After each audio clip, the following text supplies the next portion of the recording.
Matthew 6:7 says, "Do not pray in vain repetitions as the heathens do."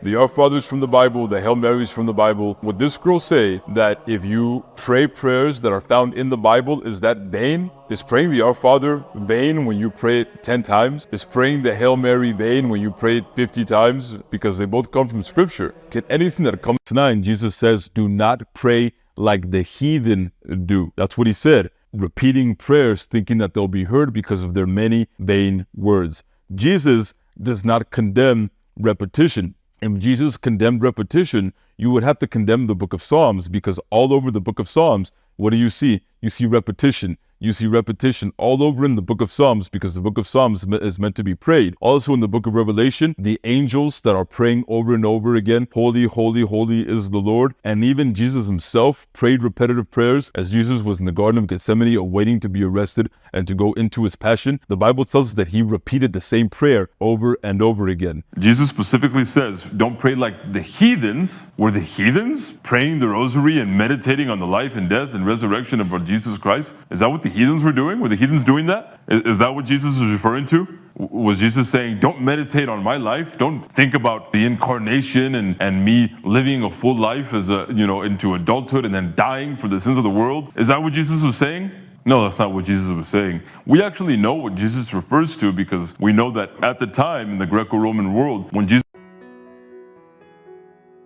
The custom of counting repeated prayers by the use of a string of beads or knots was prevalent long before the time of Saint Dominic.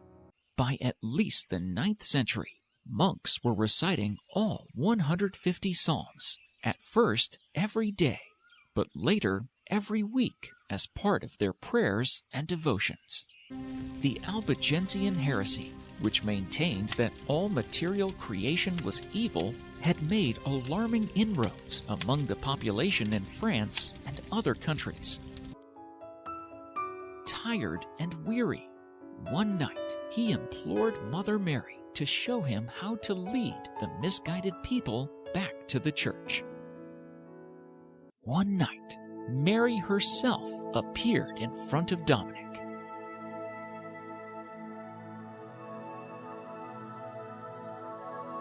Traditions say that Our Lady revealed to him the Rosary that night. Mother Mary explained to Dominic that only if the people thought about the life and death and glory of her Son, uniting with it the recitation of the Hail Mary, could the enemies of Christ be overcome. Be of good courage, Dominic, for the fruits of your labor shall be abundant. This devotion which you are to spread by your preaching is a practice most dear to my divine Son and me. It is a most powerful means by destroying hearsay, overcoming vice, of encouraging virtue, imploring divine mercy, and obtaining protection.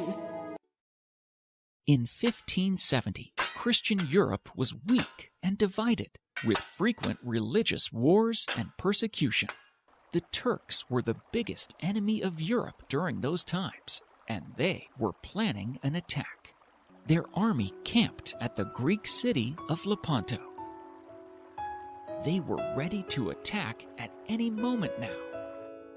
The saintly Pope Pius V was the only leader who realized the danger. At home, Pope Pius V ordered the churches of Rome opened for prayer day and night, encouraging the faithful to petition the intercession of the Blessed Virgin Mary through the recitation of the Rosary.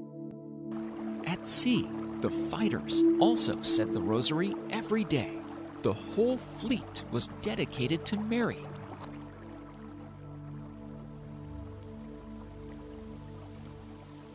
The October 7th battle lasted some 5 hours, with the ships fighting in close proximity. The Turks had the edge in numbers, but the tactics and divine providence won the day for the Christians.